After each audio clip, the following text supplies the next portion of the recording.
Well, I think it's some amazing cosmic choreography that I'm here with all of you, introducing my cousin to speak on this amazing topic.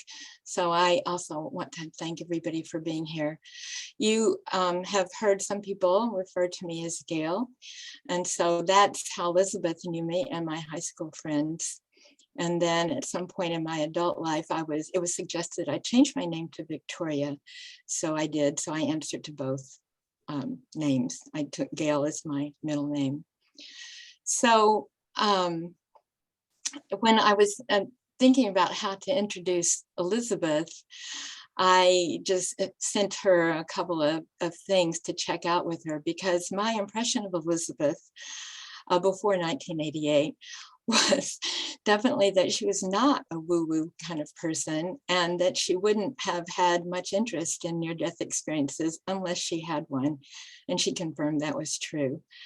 So, and also Elizabeth is a great speaker with a great sense of humor. And I just had to laugh when I listened to Jeremy talk about himself, because I think just the forthrightness and the humor and the not taking oneself too seriously is also characteristic of Elizabeth.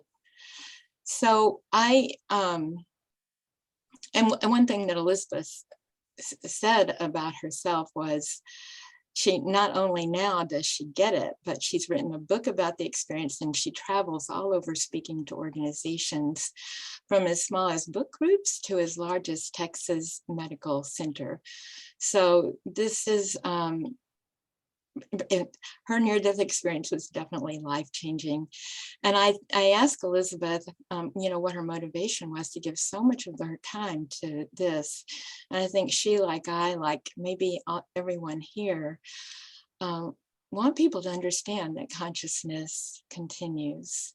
It really changes one's experience in life, I think, when we understand that this current reality isn't all there is. So just a couple of fun facts. Elizabeth said that she almost didn't enter this contest. So as you may remember, she won a significant amount of money for an essay she wrote for a competition by Robert Bigelow, to ask people about evidence for life after death. And she knew that a lot of PhDs and MDs would be entering the competition, and she doesn't have either one, so she wasn't going to enter. And then a friend of hers who really understood the value of what Elizabeth experienced and how she can talk about it was encouraged her to enter. So anybody that's ever gotten an application in at the last minute, that was what Elizabeth did. I think she submitted the application 15 minutes before the deadline, right, Elizabeth? And then she won. And one thing that just makes me smile a little bit is that Dean Radin, who some of you know is the chief scientist at IONS, he wrote a review of her book, a very good review that Dottie included in her flyer. And he also submitted an essay, but Elizabeth's essay was seen as, I don't know if better is the right word, but she got more money than he did. So she's a pretty authentic speaker. So I want you to hear from her. What she told me was that she really likes questions. So Elizabeth, maybe you can say if you want people to give you a chance to do your presentation, and then the second half of it can be questions, however you want to do that. So thank you so much for being here and for using this experience, which I know hasn't always been fun for you, to really help us all expand our minds and perspectives. It's great to see you again. Thank you, Gail. And I'm sorry I have to call you Gail, because Okay. I appreciate the opportunity to be here and to talk about what happened to me. It's not, having a near-death experience is not, it's not unusual. It happens every day to people all over the world. When it happened to me, it was 1988, and I didn't know that this was something fairly common. And I had no way of finding out because there was no internet and I was very busy at the time. There's no way I could have dropped everything and gone to a library to research this. So what happened to me was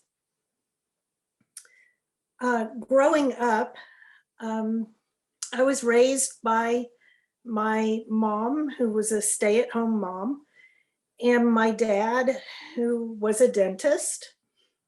And I had a very traditional, good childhood. Um, there was one very bad thing that happened to me, but I think there was a reason for it now. Well, now I know there was a reason for it. Uh, for 6 years, I was molested by a babysitter from the time I was 6 until I was 12. And at the time, what I did to survive was I would dissociate when it would happen, and I would leave my body, and I would go walking on the beach whenever this would happen. I never told my parents what was happening. I never told anyone because I was under threat by the abuser that if I said anything, it would happen to my 2 younger sisters as well. So I didn't say anything. And it finally stopped when he went off to college when I was 12. And so for years, I thought, well, that was a really horrible thing that happened to me. And I was just going to live with it and never say anything about it. I finished growing up. I went off to college. I met my husband, my first husband, in college. Actually, my first day there. And we got married very, very young. I was 19 and we moved. That was in Austin. I went to the University of Texas at Austin. We moved back to Houston and he went to work and I went to finish my undergrad degree at the University of Houston.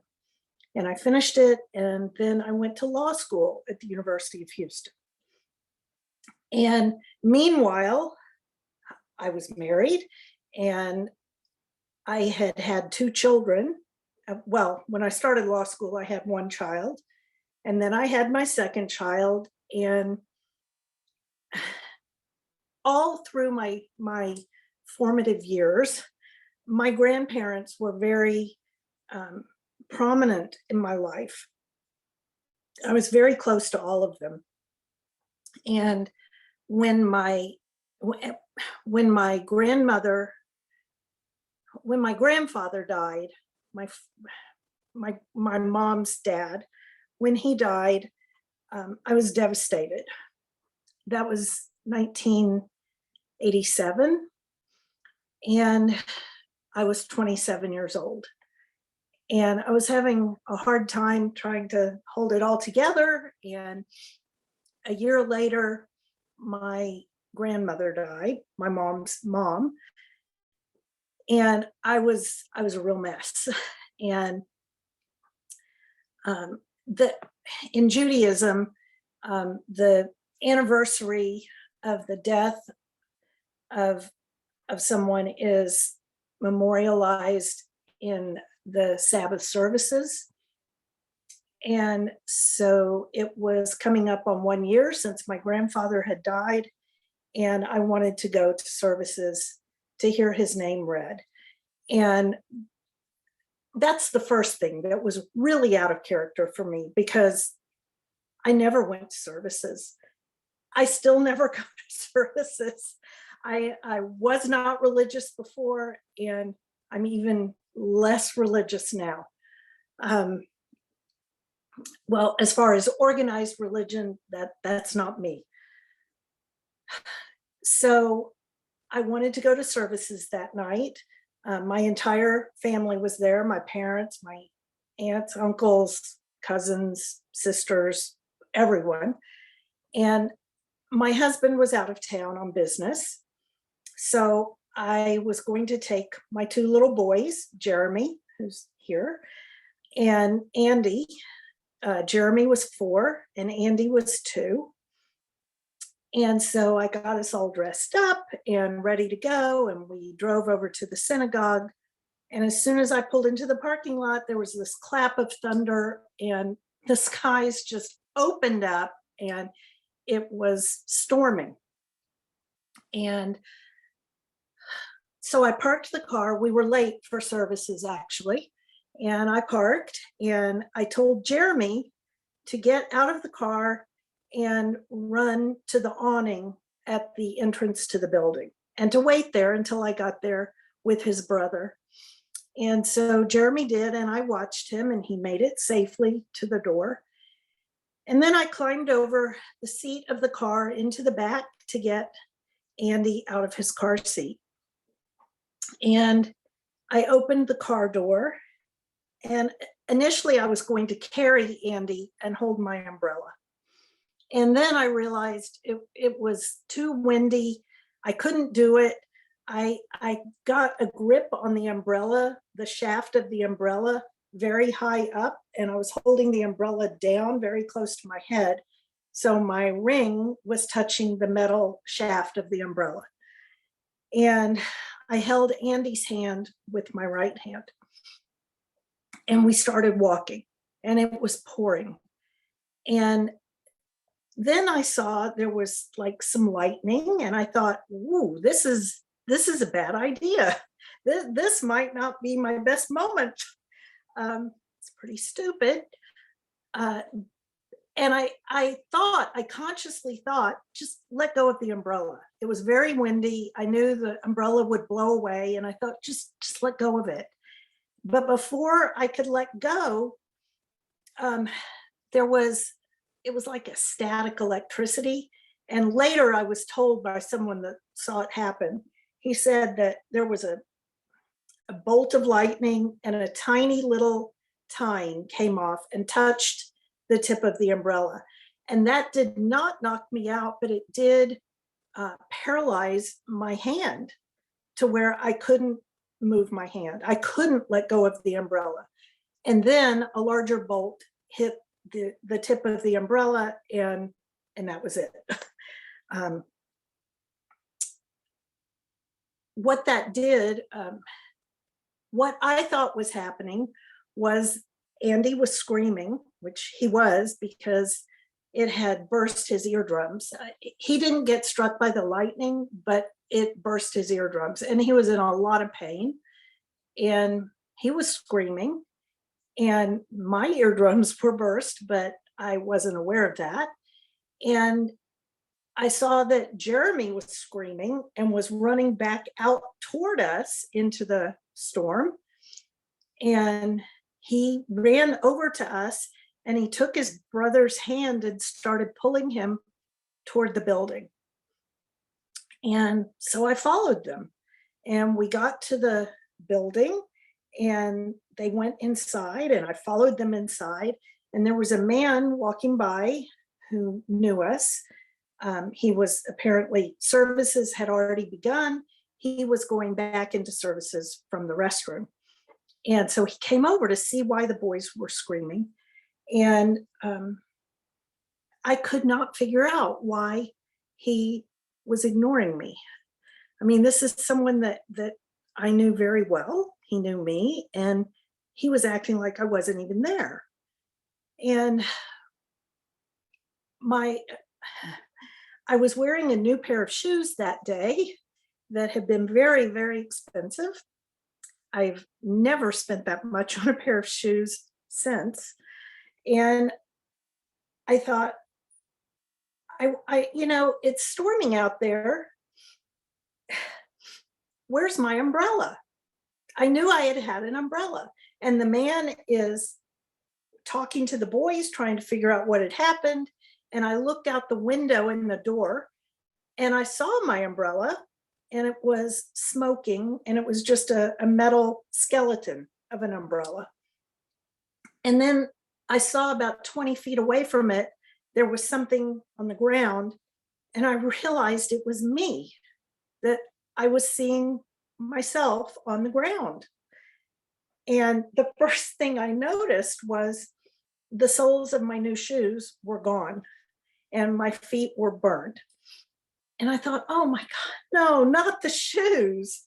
And I looked down at my feet there in the lobby where I was standing, and my shoes were fine. They were in perfect condition. The only thing was I was hovering maybe 3 or 4 inches above the floor. And that's very disorienting. You have to understand that before any of this happened, to say I was a skeptic is laughable. There's not even a word that describes how skeptical I was of things like this.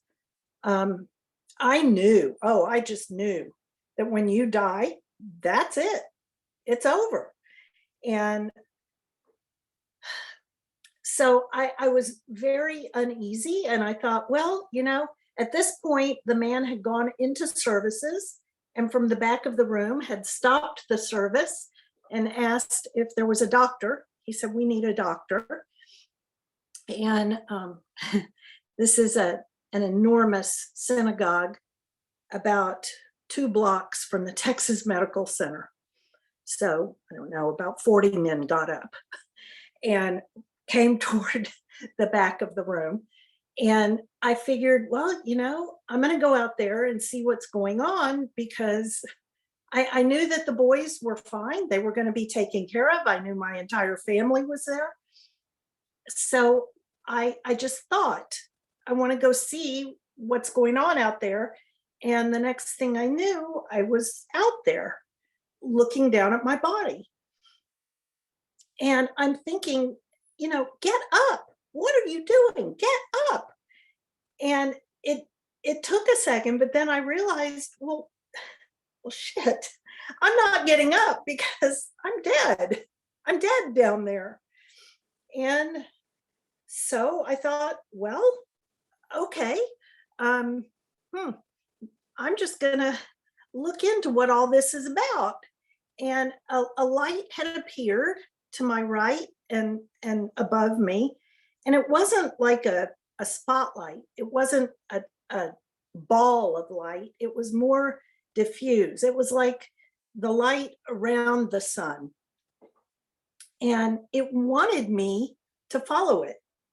I knew it wanted me to follow it. So I did.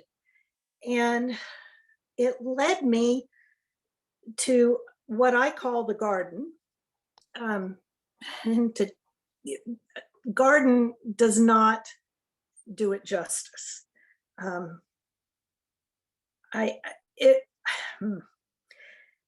It was a place full of unimaginable, unconditional love. I'm a mom. I have children. I have grandchildren. I know what unconditional love is. That doesn't even come close to what I experienced in that garden. All the love was directed toward me, and it wasn't coming at me externally. I was steeped in it. I was immersed in this feeling. The love was in everything I saw, everything I heard, everything I smelled. And there were flowers that were just enormous, flowers that were just exploding with color.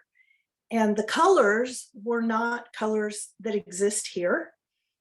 It must have been a different spectrum, because those colors aren't here. And a voice told me to sit on a bench. There was a bench there, and the bench was gorgeous. It looked like hand carved. It was some kind of wood that it was carved into swirls. It was just beautiful and polished and gorgeous. So I sat down, and the voice that had told me to sit sat down next to me. The voice was that of my grandfather, who had died a year earlier. And I know it was his voice. I mean, he had a very distinctive voice. He had a French accent, and that's the voice. I later came to understand that that was not my grandfather. It was God using my grandfather's voice to put me at ease so that I wouldn't be scared. And I proceeded to sit there and have a conversation telepathically with this being for 2 weeks. I know that it was 2 weeks because there was a sort of a calendar there. It wasn't like a paper calendar, but there were 3 orbs in the sky, I guess that's what you would call it, and they were moving, and I knew how time was passing by the movement of those orbs, and I knew it was 2 weeks. And that's really strange, because one of the things I learned there was that time is not linear. Time is absolutely not linear. It is simultaneous. The past, the present, the future is all now. Things that happened in the past will happen again in the future and are happening now. I understood it. I understood the physics. I understood everything while I was there. Once I was back here, it's like I'm swimming in some kind of soupy muck, and I can't grasp the science of it like I could when I was there. Being there, it was just crystal clear. I understood it. It was like an instant download of information. Anything I wanted to know, I knew. And being back here, it's like trying to swim through mud. Nothing is clear. And so I do not believe that those 2 weeks there were linear, but I've come to believe that I have to remember it in linear terms in order to decipher what I was taught, to decipher the information I was given. In reality, here on Earth, it was probably 2 minutes that I was gone. There is no physical way to get the information I got in 2 minutes. It can't happen. So I had this 2-week conversation. I was told from the beginning that I could choose to stay there if I wanted to, or I could choose to go back if I wanted to, and that I would be given any information I needed to help me make that decision. So I asked a lot of questions, a lot of personal questions about my family. I was told that if I did go back, my marriage would end in divorce because the person that went back to my body would not be anywhere near the same person I was when I left. And in fact, that was true. I came back completely different, yet my husband was still the same person and no longer knew me, basically.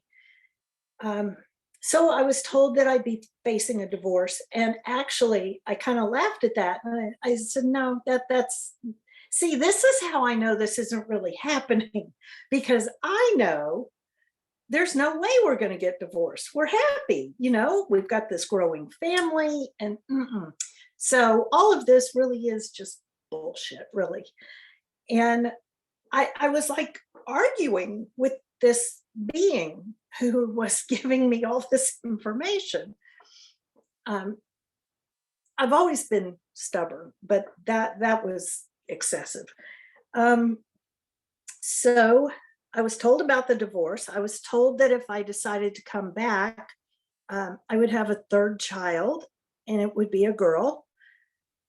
And that did happen. Um, I was also given information about the next presidential election, and I was given information about the upcoming Super Bowl. And I couldn't understand that because at the time, I didn't really care about politics.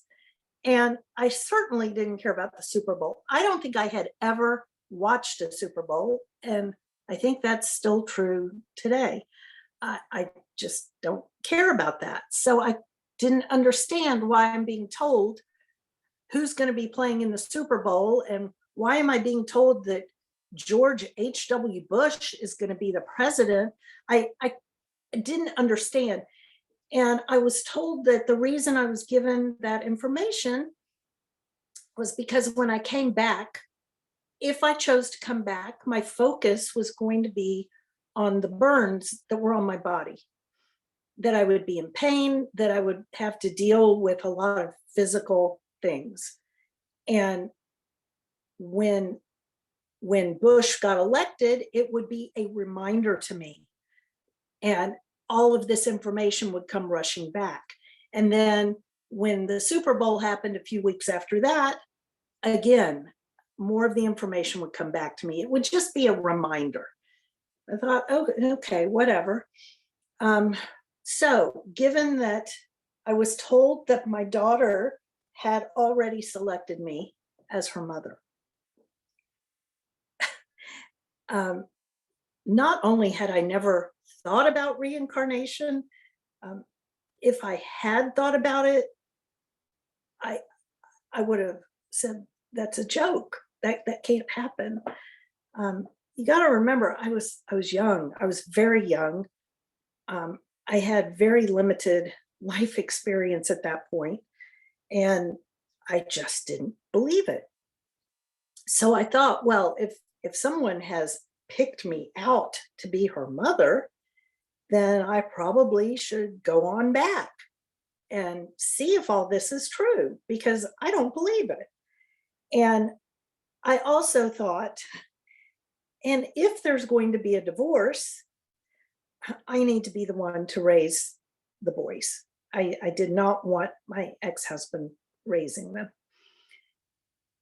So I decided to go back, and my companion there told me that he would have to hug me very tight, like bone crushingly tight, to get me back into my body, because when I had left my body, my soul had expanded, and he had to squeeze it back into the body. And sure enough, it hurt. And he had told me it would be painful when I woke up, that I had burns all over me, and it was painful. So he squeezed me back in, and I opened my eyes. And when I opened my eyes, people were just starting to come out to try to help me. And again, I was very disoriented. I knew I had been somewhere for 2 weeks, yet I'm also seeing that this couldn't have been more than 2 minutes. So what is going on? So they helped me into the synagogue, and actually one of the doctors there was a specialist in lightning strike victims. He was a neurologist that worked at the Texas Medical Center, and he was a whitewater rafter, and he had seen people get struck by lightning and had helped them. So he was like their resident expert on electrocution, and he just happened to be there.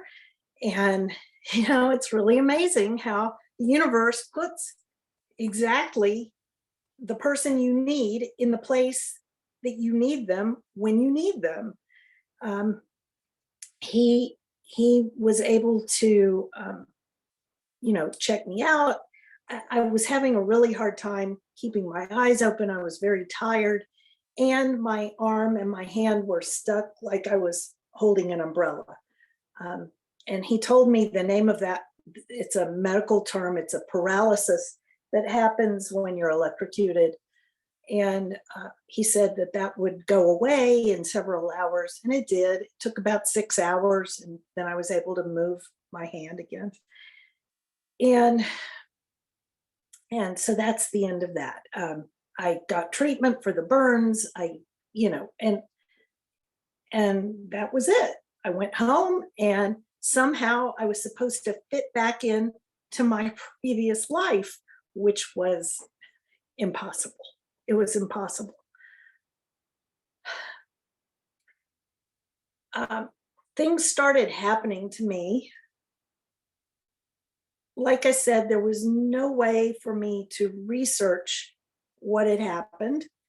I honestly thought I had lost my mind, that I was crazy, because if anyone had told me that, I would have said, "You're crazy."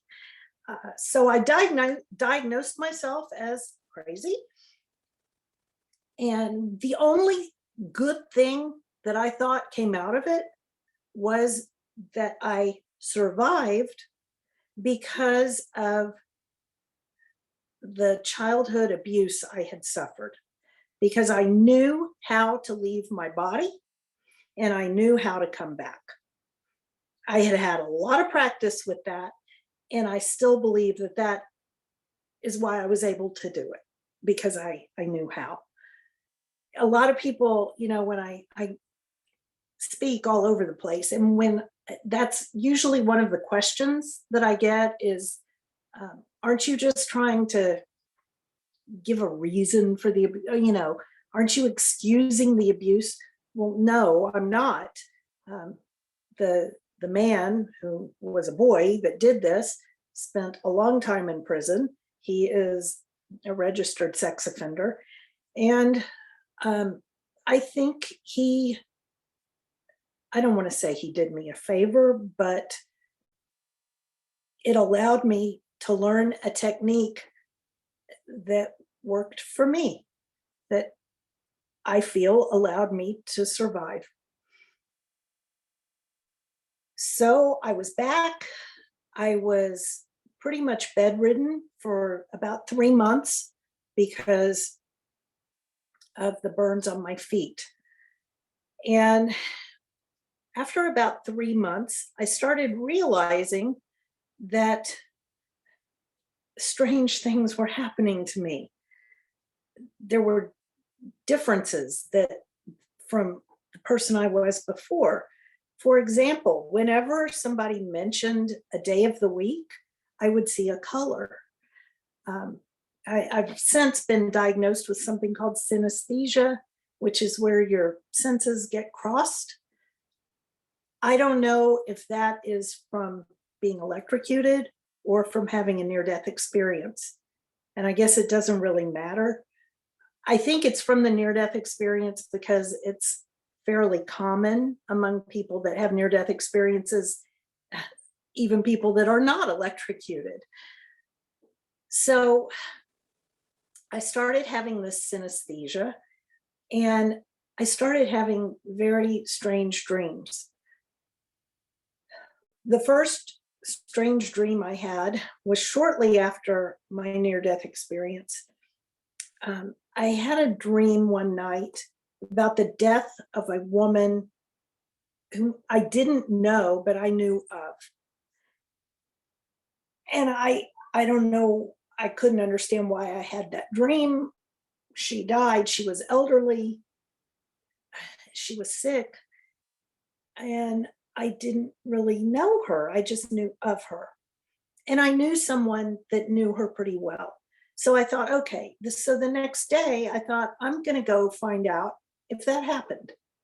And I really hope it did, because I really don't want to go around thinking I'm crazy. So I went to a pharmacy where the pharmacist working there was someone that I knew knew this woman. And I went in and went back to the pharmacy, and he was there. The pharmacist was working, and we said hi to each other. And he said, "I have had a really bad day." And I said, "Why?" And he said, "One of my longtime customers died last night." I said, "Who?" And he told me, and I couldn't get out of there fast enough. I thought I was going to faint. It was the woman who I'd had the dream about.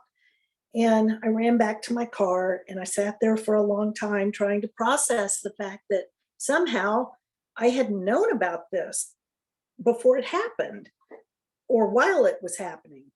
Why would I have known about this? And that started the nightmares. Um, I started having these precognitive nightmares about things. The next one I had was in 1989. It was a San Francisco earthquake. And these nightmares are always tragedies. You know, I never dream about lottery numbers or anything like that. It's always a plane crash or a tsunami or okay, so this was an earthquake, and we have cousins that live in San Francisco, well, in the area. And in fact, it's Gail's sister and her family. And I wanted to warn them to get out. There was going to be a big earthquake. It was going to be really bad. But I didn't want to call and tell them because I didn't want them to think I was crazy. So I told my mom, you've got to call Myra. You've got to tell her they need to get out of there. And Mom believed me. In fact, I was only giving this information to my husband and my mother. Those are the only two people I spoke to at all about any of this. And so Mom called Myra and couldn't reach her. This was before cell phones. There was no way to reach her. And then, so I had the nightmare the night of October 15th, and the earthquake happened on October 17th, 1989. And what I had seen in my nightmare was the Oakland Bay Bridge had broken. And it's a double-decker bridge, and the top deck had broken and was resting on the lower deck, and there were cars that had fallen. And what I saw in my nightmare was a police officer looking over the edge at a car. I think it was a red car that was down there. And that was the picture that showed up in the Houston newspaper. That's how I found out about it. And then I was really freaked out. And these nightmares continued to happen. And I thought, I've got to find a way to document the nightmares just for my own sanity. I want to be able to document these things before they happen so that I know I'm not crazy. So finally, in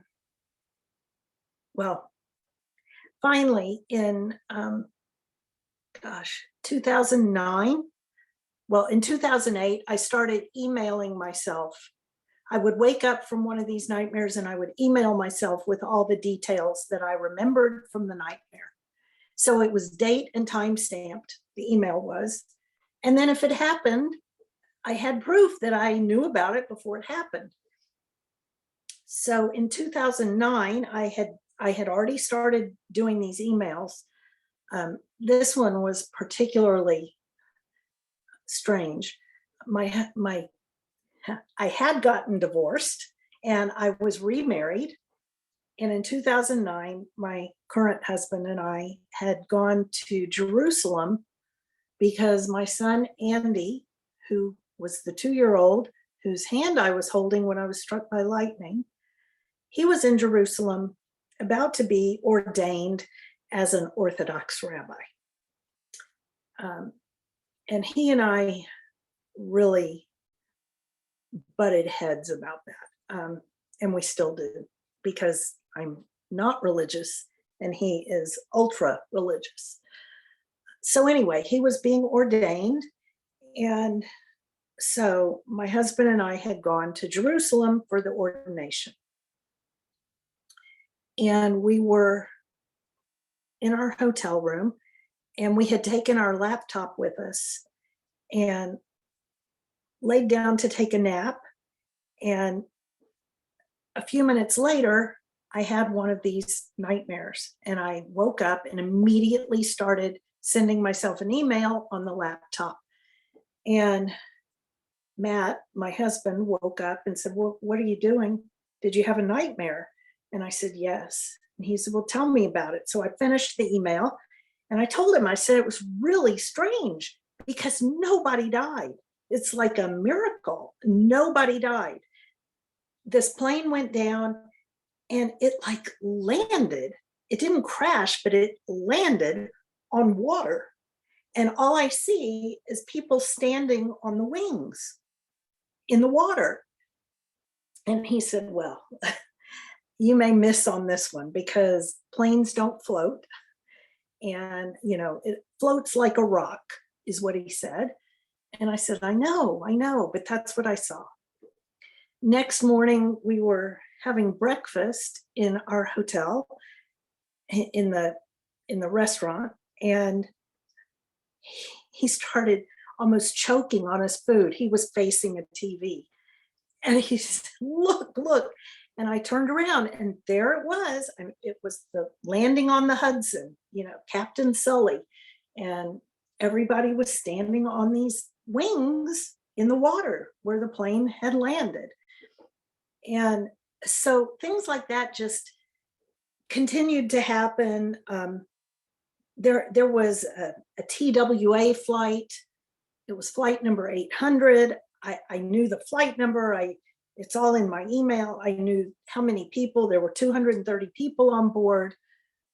I knew it had crashed in water. I thought it was World Airways because nightmare, all I saw was WA on the fuselage of the plane.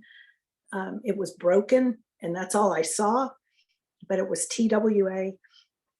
So sometimes I get a lot of detail, and anyway, it's not pleasant.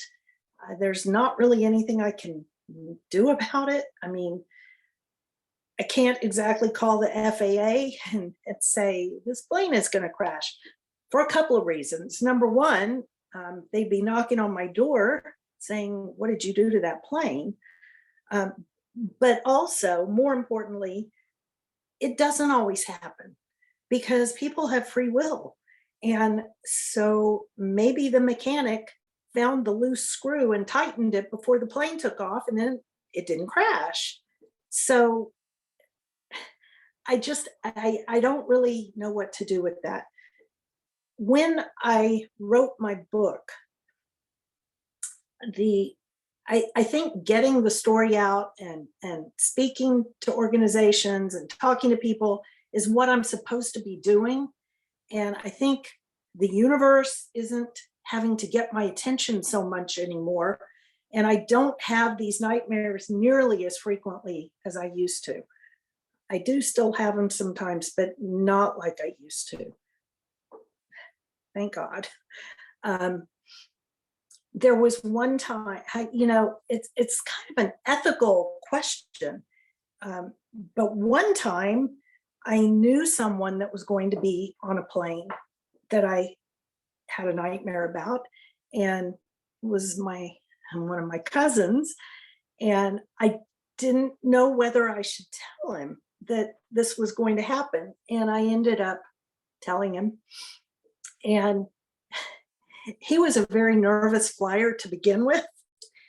That didn't help.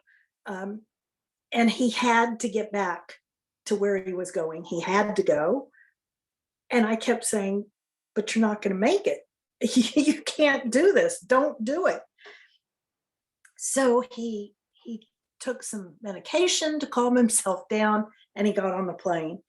And sure enough, the plane hit a flock of birds, and they lost an engine, and it cracked the windshield of the plane, and they circled back and landed safely. So it was like, you know, I really didn't know if I had done the right thing. He thinks I did the right thing. And for a long time after that, he wouldn't get on a plane without calling me first. So anyway, those happen. The synesthesia happens. I also now see auras around people, plants, animals, any living thing. Last week, I spoke to a group at Rice University, and it was in person, and it was in a large auditorium. There were about 400 people there. And so they're all sitting in front of me, but the wall at the back was white. So all I saw was colors. Like, it's very distracting. It's extremely distracting seeing these auras all the time. I don't know what the colors mean. I've never studied it. I know that there are people that know what they mean. I know that they change colors.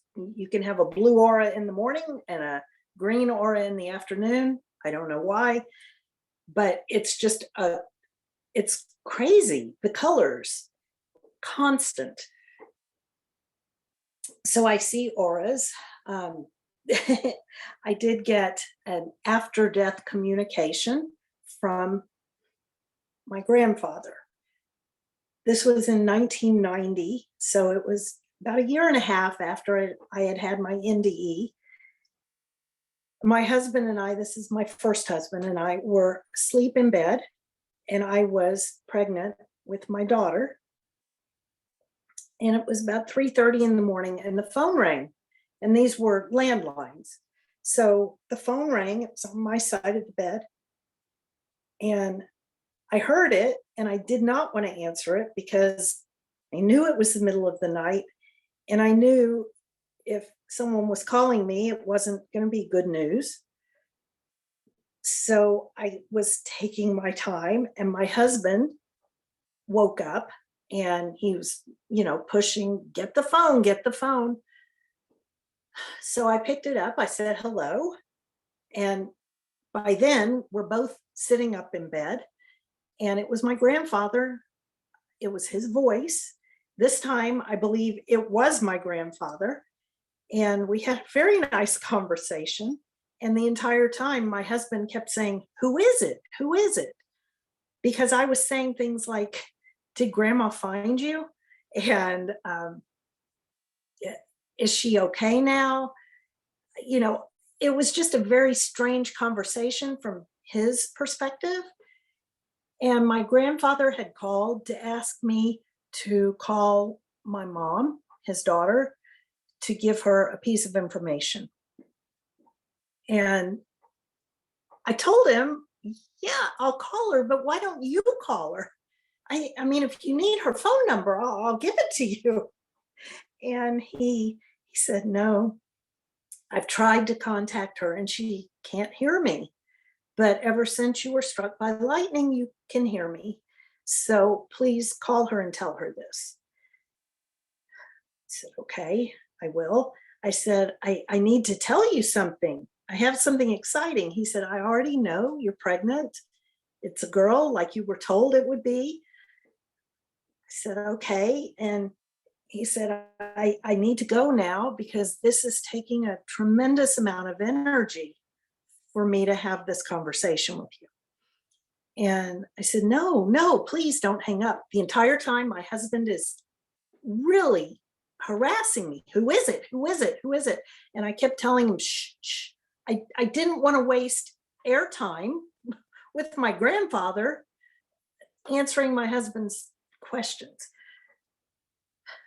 And my grandfather said, "I'm going to go now, but as soon as we hang up, you're going to feel the unconditional love you felt when you were in the garden. Just remember that feeling. Always remember that feeling." And I said, "Okay."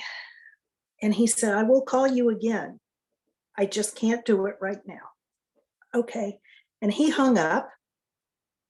And as soon as he hung up, the bedroom filled with some kind of vapor, water vapor, or it was like being in a cloud.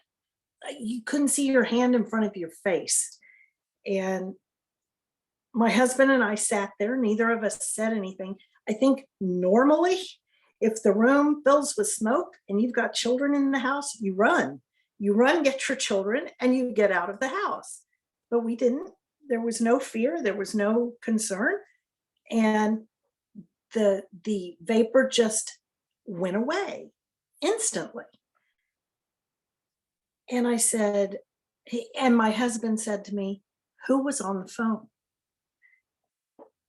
And I said, "My grandfather." And he said, "Which one?" And I told him, and he said, "Okay." I said, "Did you just see anything?" And he said, "What smoke?"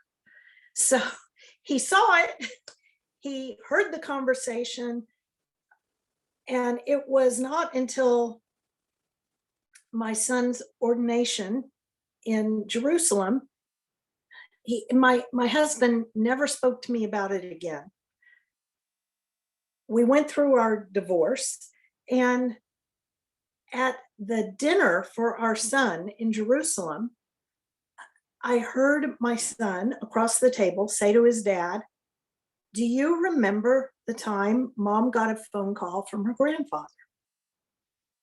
And boy, my radar went up, my ears, and my ex-husband at that point said, "I remember." And he proceeded to tell Andy exactly what had happened, including the smoke. I mean, he remembered it like it had just happened. So I know he saw it. I know he experienced it, but he can't admit that that happened.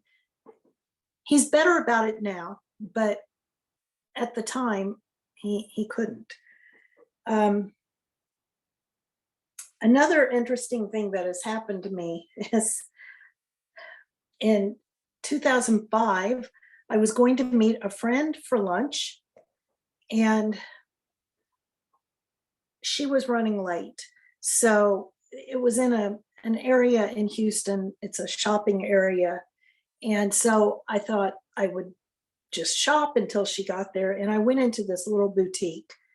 And I only went in there because it was close to the restaurant where we were meeting. I don't like the clothes they carry, but I do like some of their jewelry. It's costume jewelry. So I went over to the jewelry. They have it on a big pegboard on the wall. And there was a necklace there I had to have. I just had to have it. It didn't look anything like any of their other jewelry. All of their other jewelry was like this heavy bronze stuff. But this wasn't. This was a necklace, and it had a stone that was about that big around, and it had colors in it that reminded me of the garden. And I really wanted this necklace, but it didn't have a price tag on it. So I took it to the register, and the manager was working at the register, and she didn't know how much it was. In fact, she said, "This doesn't even look like something we carry." And it was interesting because all of their jewelry has this little metal tag on it with the name of the store. But this necklace did not have that tag. So she starts looking through this big binder of all of their inventory with prices, and that necklace was not there. And she said, "I'm sorry, I don't think I can sell this to you because I don't know what to charge you." And I said, "I don't care what you charge me. I want the necklace." And she said, "But I can't." I said, "Just get another necklace and charge me whatever it is." And I wore her down, and she finally said, "Fine, fine." And she went and got a necklace and charged me whatever it was. The first time I wore that necklace, I could only wear it when I was wearing something solid. because it was a very busy looking necklace. So I wore it to work about 2 weeks after I got it. And at the time, I was working for a custom home builder selling custom homes. And I wore it into work, and I had an assistant, and she was just gushing about this necklace. She just thought it was so pretty. And I went back to my office and sat down and started working. And about 2 hours later, she came into my office and she was crying. And she said, I need to go. I just found out my sister died. And it was strange because this was a very young woman. And I said, oh, I'm really sorry. So she left. She was out for, I don't know, a week. And the next time I wore the necklace, a couple of weeks later, a similar thing happened. I had a couple sitting in my office and we were going over blueprints, and we were leaning over my desk looking at the blueprints. And I was wearing that necklace, and the man's cell phone rang, and he took the call and he said, oh my gosh. And he hung up and he said, we need to go. Someone just passed away. And I thought, that's really weird, because the last time I wore this, that happened. And I thought, oh, that's just a weird coincidence. The third time I wore it, the same thing happened. I was in a grocery store, and it was actually the cashier got a phone call that someone had died, and I'm wearing the necklace, and I thought, okay, that's it. I'm never wearing this again. I need to get rid of it. And I couldn't give it away. It seemed kind of unethical to give it to someone else to wear. The necklace wasn't causing people to die, but it was making their deaths known to me. And none of these were people that I had any relationship with, but still, I didn't want to know. I just didn't want to know. And so I took the necklace off, and when I got home, I took it out in my backyard and I threw it in the corner of the yard up against the fence in the back in a flower bed. And I don't know, a couple of weeks, maybe 3 weeks later, I thought, I really should bury that thing, because what if the yard man finds it and wants to take it home for his wife, or I don't know. So I went back outside with a shovel, and it wasn't there. And I thought, oh boy, well, hopefully an animal dragged it off somewhere, and I don't want to think about it. The next morning, I opened the front door to go out and get the newspaper, and the necklace was on the doorstep right in front of the door. And it freaked me out pretty bad. And I thought, okay, I took it in the house and I put it in a little Tupperware container. And then I put duct tape all over the container until it was like this big. And I took it out in the backyard and I buried it in the back corner of the yard, and I buried it. And I felt much better about it. I didn't want to think about how it had gotten from the backyard to my doorstep. Didn't think about it. Doesn't matter. It's buried. It's done. 3 years went by, and we were going to be giving my daughter, she was turning 16, we were going to be giving her brother's car. And my son, Jeremy, and I, and my daughter, Mallory, were cleaning out the car to give it to Mallory. And we were at an apartment complex in the back at their dumpster. And we were cleaning out the car. Everything coming out of the car. And we got it all cleaned out. And at the last second, I thought, let me just check under the seats, make sure there's nothing. Stuck my head on the floor and looked under, and there is the necklace. And it was not in the Tupperware, but it had dirt on it, like it had been dug up. And I started screaming. I was like a crazy person, screaming at my kids, where did you get this? Where did you get this? How did it get here? And they were like, I don't know. I was screaming at Mallory, get JJ on the phone. That was her high school boyfriend. I said, I know he did something. And now nobody knew, number one, that I buried this thing, and certainly not where I had buried it. We went home. I called JJ. I said, did you find a necklace? He didn't know what I was talking about. I went out in the backyard to see if it had been dug up, and nothing had been disturbed. I mean, the ground was, nothing had been dug up. And I thought, oh my gosh, I've got to get rid of this. And then I understood that some woman had probably left it in the store on that pegboard to get rid of it. I mean, you couldn't give it to somebody. And I didn't feel like I could go take it and leave it somewhere where someone was going to find it. So I just kind of threw it in the corner of our front porch. It wasn't going to come in my house. Absolutely not. I threw it in the corner of the front porch. The next morning it was gone. And I thought, that's it. No more. I'm not going to think about it anymore. It's gone. You know, if the yard man found it, oh, well, too bad. I've done what I can.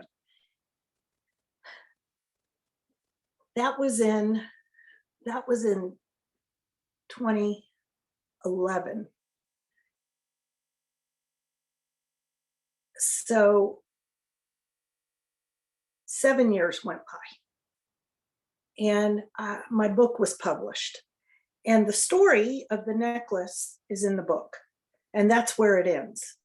The story of the necklace ends with, I don't know where it is. I left it on the front porch and it's gone. That was, so the book came out in 2018.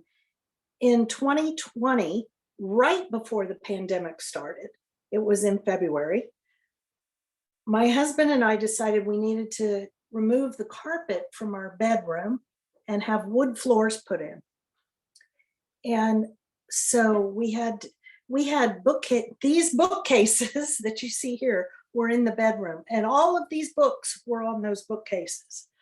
And they had never been moved since we had been in the house, since 2003. The books had never been moved. So there was no way to get under the bookcases, but here I am packing all the books into boxes to move everything out of the room so they could put in the wood floors. Got everything packed up, and these are very heavy oak bookcases. And it took 4 men who came in to move the furniture, and they moved the bookcases, and the old carpet is there with the imprint of the feet of the bookcases. And there's a Ziploc bag on the floor, like under the bookcases, and there's the necklace in the Ziploc bag. Again, I'm losing my mind. I didn't want to touch it. I'm screaming. These men moving the furniture thought I was crazy. You know, lady, it's just a bag. I'll pick it up for you. And I'm screaming, don't touch it. Don't touch it. And I called Jeff Kripal, who is my co-author on the book. He knew the whole story about the necklace. And he said, you know, Elizabeth, that necklace wants to be with you. Maybe you should honor it, display it in your house, because it's going to keep coming back, apparently. Okay, whatever. So I got a display stand with a glass dome, because I thought, well, the glass will keep any negative energy inside, right? So I put it in this dome, and I put it in a china cabinet, more glass in front of it. And I thought, okay, so for the past 2 years, it's been there and everything's fine. And every now and then I go look at it, and yep, there it is, just being good, sitting there, not doing anything. And last month, I was going to speak somewhere, And I thought, people always ask me about the necklace. So I'm going to take a picture of it so I can put it in my presentation. So if anyone asks, I can show them what it looks like. So I went over and I opened the china cabinet, took out the glass dome. And my husband has been working at home since the pandemic. And he sits at the dining room table because it's a big table. And there's a big chandelier above the table. So there's a lot of light. So I carry it over to the dining room table and he's sitting there working. And I set it down, got my cell phone to take a picture. And he said, "What are you doing?" And I said, "I just want to take a picture of it." So I go to lift the glass off so I can take the picture. And as soon as I lifted the glass that much, the chandelier exploded. The lights all burned out instantly. And he said, "Stop, stop." And I put the glass back down. He said, "Get it out of here. Go, get it out." And I said, "Where do you want me to take it?" He said, "Outside, take it outside." So he opened the door. I carried it outside. I took the glass off. I took the picture, put the glass back on, and put it back in the china cabinet. As soon as it was back in the china cabinet, all the lights on the chandelier came back on. So that is the current status of my necklace. I have a very strange relationship with electricity at this point. I can't wear a watch. I can't wear a Fitbit. Anything with a battery, like my cell phone, I can't really carry it in my pocket for very long. Anything that's up against me, the battery drains very quickly, and watches especially malfunction. I think it has to do with the fact that that's kind of giving a nod to linear time, and time isn't linear. So I just don't wear watches. And I think I'm going to stop there and see if anyone has any questions. I think we have about 30 minutes. Is that correct? Okay. I see that there's a question here from Sam Gabala. He said, "Thank you for sharing these fascinating revelations. Are you having nightmares today about upcoming events in 2022? I do still have nightmares sometimes. When I have them, whatever the event that is depicted in my nightmare happens, it's usually a day or two after I have the nightmare. So nothing like really far off in the future. It's usually just hours or days later that it happens. And it isn't happening nearly as frequently now as it used to. I think part of that is because I'm doing what I'm supposed to be doing. Mm-hmm. So Jillian Noble, I'm sorry, it went away just a minute. I have to pull it back up again. Yeah, Jillian wants to know, do you see auras when you're watching TV or on Zoom, or is it only in person? It's only in person. It's really only in person. And like I said, it's animals, plants, and people that I see them around. Mm-hmm. Yeah, I do want to say that the overarching lesson here for me, what I know, I mean, there's no question in my mind anymore that consciousness survives death. Death is a blip on the continuum, and consciousness goes on. And I should have said that in my presentation. So Heather, you had your hand up? Yeah, Elizabeth, just thank you so much. I had a near-death experience 12 years ago and had that same feeling of the love feeling, the deep, unexplainable, don't have words for what that feeling feels like. And in my experience, I had the same thing. Don't ever forget this feeling. Don't ever forget this feeling. Right. So, I haven't had these other experiences that you've had, but I know in my bone marrow that it's all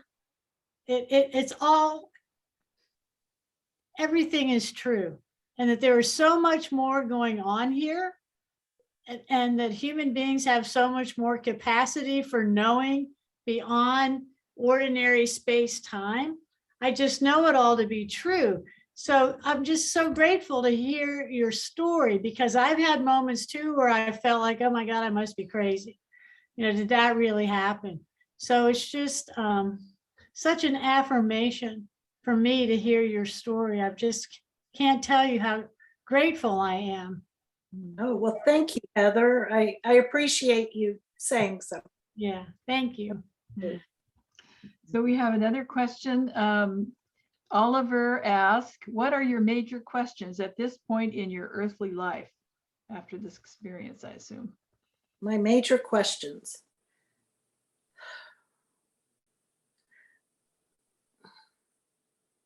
I don't know. I used to want to know about death.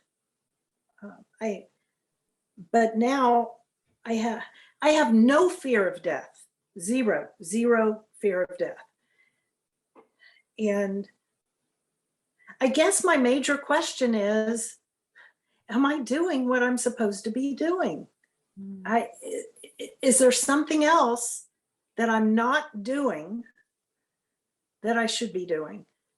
And the universe has a way of letting me know when I need to go a different direction. And it's just a matter of paying attention to the signs. I have a good friend who, for a long time after my NDE, I tried to find a rabbi who would listen to me.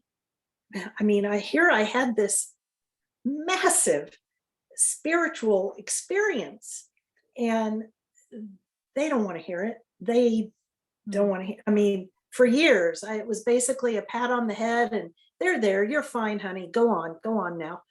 And nobody would listen to me as far as clergy. And I really felt like I needed a clergy person to hear what I had to say. And I became friends. In the Houston Chronicle, they had an article back in 2015 it was an article about a book. I think the name of the book was The Christian Near-Death Experience. And it was written by an Episcopalian minister named John Price. So I contacted John Price. He was here in Houston, and I called the church where they said he worked, and sure enough, I got his email address from the church, and I sent him an email, and he must have called me within 10 minutes of me hitting send on that email. He called me and he said, "This is Reverend Price." I said, "Oh, wow, thank you for calling me." He said, "You're Jewish?" I said, "I am." He said, "Can I take you to lunch?" I said, "Okay." So we met for lunch the next day, and his first question to me was, "Did you see Jesus?" And I said, "No." And he said, "Oh, then I don't think you had a near-death experience." And I said, I think I did. I think I did. And he said, "Well, how do you explain not seeing Jesus?" And he had just written this book about the Christian near-death experience, in which everyone he spoke to saw Jesus. I said, and at that point, we had become good friends. And I said, John, you see what you expect to see. You know, what you see when you get there is tailored toward you. I wouldn't expect to see Jesus, or maybe I did see Jesus, but I didn't recognize him.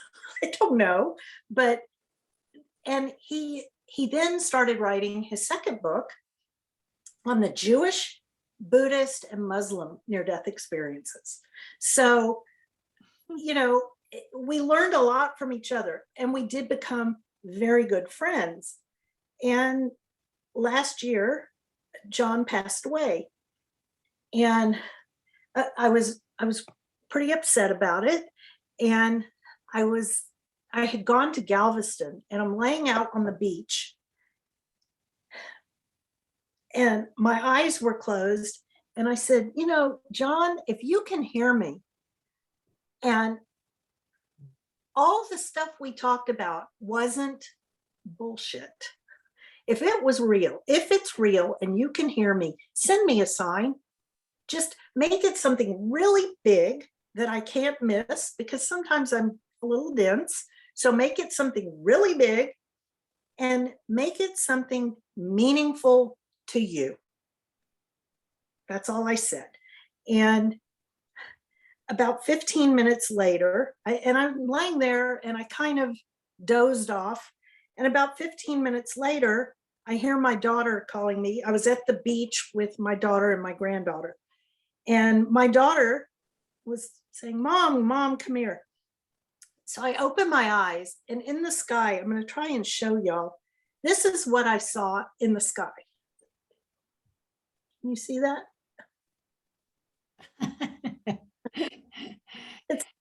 It's a big cross. And I started laughing. I said, okay, John, thank you. And I could almost hear him laughing, like, here, take this, my little Jewish friend. And so it's real. It's real. He still exists. His consciousness is still there. So I think didn't really answer the question, but. So we have some more questions here. Let's see. I got to back up here to. Okay, Victoria, several questions. What do you think is happening now regarding more and more people being open to a more expansive awareness? What I think, I'm going to ask you this one along with it. What are some reasons you think people so strongly resist accepting life after death? It's kind of the opposite of that. I don't think people are more aware of it now, but I think people talk about it more now. And I think that is due to the internet, because access to the information is so much easier now. And I don't know if it's because we have easy access to the information that we feel more comfortable talking about it, or if because we've read so much about it, we've become kind of desensitized to it. And again, it doesn't matter what the reason is. I'm just glad people are accepting it more and understanding more that this is a fact. This is a fact. I don't know if any of you saw the movie Arrival, but that is a great movie about the nonlinear nature of time. That, in a nutshell, it's like some movie maker finally got it. Somebody there in Hollywood got it. If you haven't seen Arrival, watch Arrival. And so that answers that question. The other question was, the second question was what? Why do you think some people so strongly resist accepting life after death? That's a good question. Why did I resist it so much? It's easier not to have to think about it, even though knowing what I know now is such a huge comfort. I speak to people in hospice, and it brings so much comfort to them. That essay contest that I entered, Robert Bigelow, who sponsored the contest, is taking all of the winning essays and publishing them in a big volume, a big book, and he's going to place one in every hospice in America. Because this message that consciousness survives death is extremely comforting. I don't know why people are so hesitant to accept it, except that it has always been kind of frowned upon by society. You know, you risk losing your credibility if you talk about this. It's ridiculous. It really is. Mhm. I didn't talk about it for 30 years because I was worried about what it would do to my children. I was worried that people would shun my children and not want my children to play with their children because they were the kids of the crazy woman. Mm. So I didn't talk about it. That's wrong. Should talk about it. Mhm. So Carol asks, do you agree with Jeffrey's analysis of NDEs and science fiction? I don't want to speak for him. I don't want to speak for Jeff. I don't think, I don't want to speak for him. Okay. I don't think he believes it's science fiction. I think he believes it's like science fiction, but I don't want to get into speaking for him. It feels like science fiction to me, but it's not fiction. It's real life. So Jillian asks, do you know where the necklace is now? And I had a question, what do you think the necklace represents or is? Maybe you can answer those two together. Okay. Yes, I know where it is. It's in the living room in the china cabinet under a glass dome. I actually haven't looked at it in about a week, so I hope it's there. And now, Jillian, you have me nervous about it.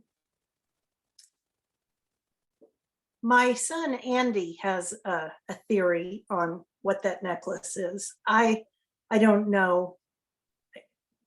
His theory is in Judaism, I forgot what it's called. There's something where a bad person dies and does not want to appear in front of a panel of judges in heaven. This is a very Jewish thing, which I did not experience. And so that soul, that spirit, tries to hide from the judges, and it usually hides in an inanimate object. Makes sense. I don't know. I don't really have a theory. I, again, don't think that the necklace itself caused anyone to die. I think what's happened is that I'm very tuned in to these kinds of things now since my NDE. And I don't know if it's the NDE, I don't know if it's the electrocution, but I can pick up on these things. So it's really more me than it is the necklace, I think. So Daniel asks, Elizabeth, have you come to know why the NDE happened in the first place, other than maybe as a random event? Do you think there was a reason for it? And what do you think that was? Yeah. If you can share. So Jeff and I, when we were working on the book, I had a dream. It wasn't a nightmare, it was a dream. It was the night after we had finished the manuscript of the book. It was due to the publisher the next day. And that night I had a dream that I was standing on a street corner in a small town in front of a movie theater, talking to Jeff and a man named Corny, C-O-R-N-Y. And the man, Corny, was telling me that he wanted to see a movie, but he couldn't find his glasses. And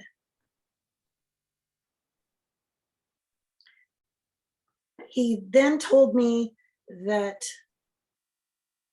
he gave me a lot of information. He told me that his last name started with a W, and it was just random stuff.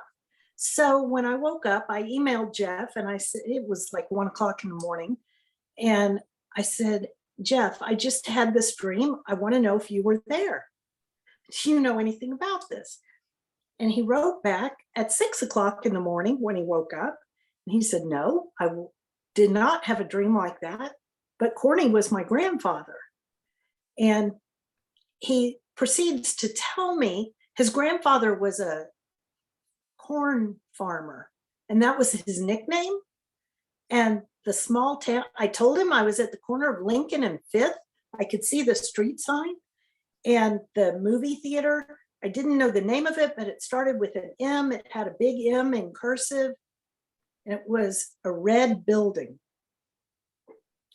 And he said the town he grew up in, Hebron, Nebraska, a very small town, at the corner of Lincoln and Fifth is the Majestic movie theater.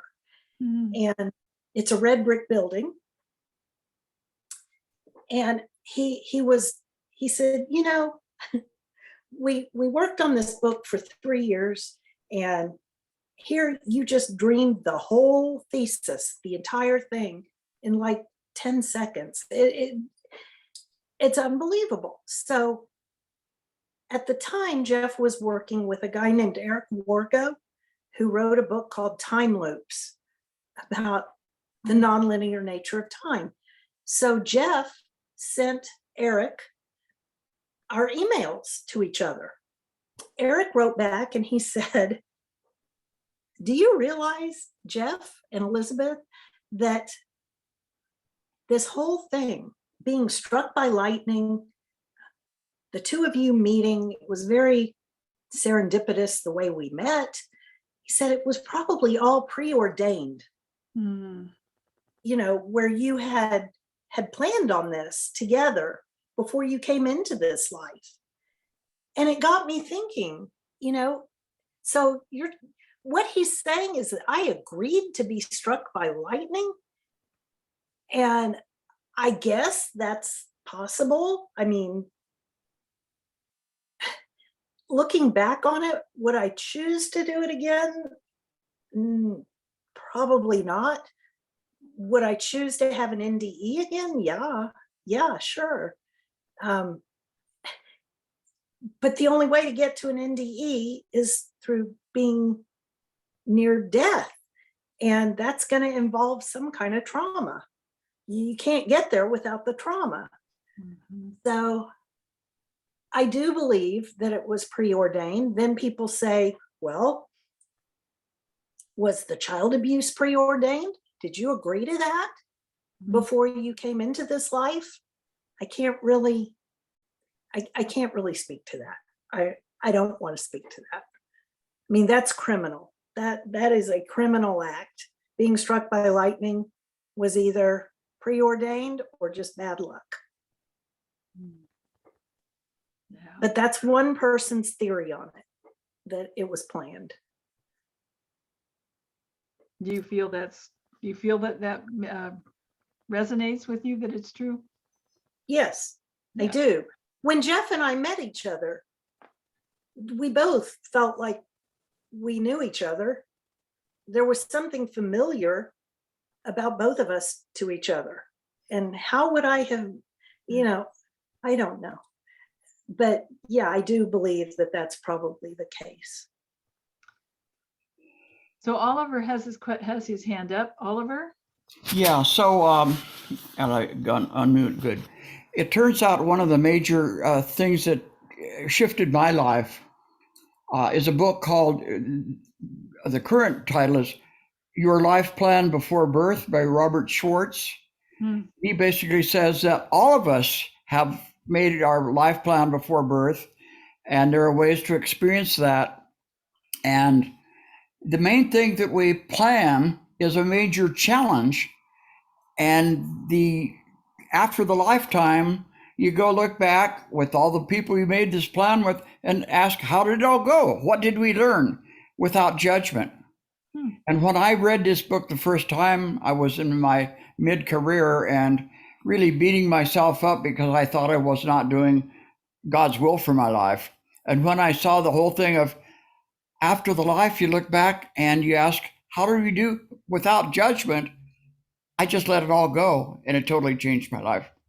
Recommend the book. Robert Schwartz, in a more recent book, is called Your Soul's Gift. Good stuff. Thank you. Thank you. So Victoria has another question. What would you most like people to take from hearing about your experience? Consciousness survives death. That's it, in a nutshell. Just know that there's no reason to fear death. It's not the end of you. Consciousness will survive it. And I see that Ron has his hand up. Thank you, Elizabeth. I can't see him. for Okay. That and for everything tonight. This is amazing that what a privilege it is to be with you, actually. And what I wanted to share, and the reason I raised my hand is that my father expressed a near-death experience in 2008 when he died. I'm not going to share the whole thing for the sake of time in the group, but I will say that one thing he couldn't get over was the swirling ball of color that he saw. And he related it to my dear granny's garden and flowers. But he said it wasn't like flowers, and it wasn't like colors he ever saw before. And it was just like what you're talking about. And I have experiences with some hospice and with dementia patients, and have seen some pretty amazing phenomena. And I wanted to share with you what popped in when I was listening to you talk about your necklace. Okay. And it's related to that color phenomena, because it drew you because of the colors you had seen. And yes, our society has so much fear and anxiety surrounding death. Anything that can be helpful in relieving that anxiety for people is valuable in my view. But what popped in for me was that perhaps when you are talking to people who are in transition, that you may be able to tell a part of your story about this color phenomena, the feeling of this pure and magnificent, undescribable, pure love, and these colors and this necklace. And I wonder if this necklace and its presence could be transmuted into a gift for people to make them feel better at this time. It obviously has power. Mhm. And it has a purpose in your life. That's for darn sure. Right. I have no idea really what it is, but this just popped in for me. So I just wanted to share it for you, because Thank you. Yeah. I have no idea, I'm I'm not gonna claiming. have to think on that. Yeah, because I know you, I would imagine you'd have some apprehension about anything to do with this necklace, but it seems like there's Right. something good there. There's something good there. I like that better than bad. Yeah. It just freaked me out a little bit. Understandably. Yeah. Thank you so much. Thank you. So I had a question. Did your grandparents find each other in heaven or on the Yes. side? They did. And actually, when my grandmother died, she had dementia. And when my grandfather called me on the phone and I asked him if she had gotten there, he said she had, and that she was whole again. Those were his words. Yeah. And Victoria had another question. How did it affect your family, this whole experience? Ooh, that's a loaded question. A loaded question. My parents have always been very supportive of my experience. Like I said, I've talked to my mom about it since it happened, and she's loved hearing about it. And my dad is also very supportive. My children are supportive. I would not even start working with Jeff on writing the book until all three of my kids told me, do it, do it. But I have one very close relative who is not supportive, and I really don't have a relationship with her anymore. Interesting. Nothing in common. So Interesting. Daniel has a suggestion. He says about the colors. Maybe you could consult with and collaborate with a visual artist to try to reproduce the colors in the world. Visual technology can do a lot these days. Have you thought about that? tried it. I've tried it. I also met at a recent event where I spoke. There was another person speaking there who happens to be the conductor for the National Orchestra of Argentina. And I asked him if he could possibly recreate the music I heard there. If I could describe it, I would love to hear it. And if we could somehow make it kind of an immersive experience with the music and get someone to do the art and the colors at the same time that they're listening to the music, kind of try to recreate it. And he has tried, and nothing comes close. Nothing comes close. And I feel bad that he's putting time into this, trying to get this music right, and it's just not. And the same thing with art and color. I don't even know how to describe it. I just know it when I see it. And I've only seen it there. So I've tried. Yeah. Anyone else have a question? A last question? No. No? I'm going to see if I missed anybody here. Lots of appreciative comments. I'll send you a copy of the chat. Oh, thank you. Yeah. Okay.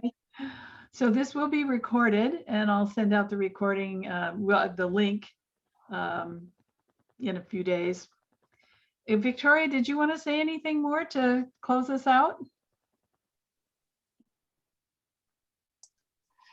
No, it's just been wonderful to talk with Elizabeth again and hear more about it. Do you have anything to say about reincarnation, or how people might open themselves up to contact with people who've passed on? It's my thoughts on that, and it's my opinion, and I don't really want to get into my opinion, because I think everyone pretty much has their own opinion on that. And it's also, I'm happy to talk to you about it one-on-one. Okay. And well, thank you so much. It was really meaningful to hear what you have to say. And oh, my pleasure. Yeah, My pleasure. I really appreciate it. Thank you. And thanks everybody for your questions too. And I'll say thank you very much, Elizabeth, for your presentation. You're a great storyteller, very engaging and very, very moving. So thank you very much. It was a wonderful presentation. I really appreciate your joining us. And Victoria, thank you for arranging it. It was great. Thank you. So thank you, everybody. And thanks for joining us from all over the place. Nice to see everybody.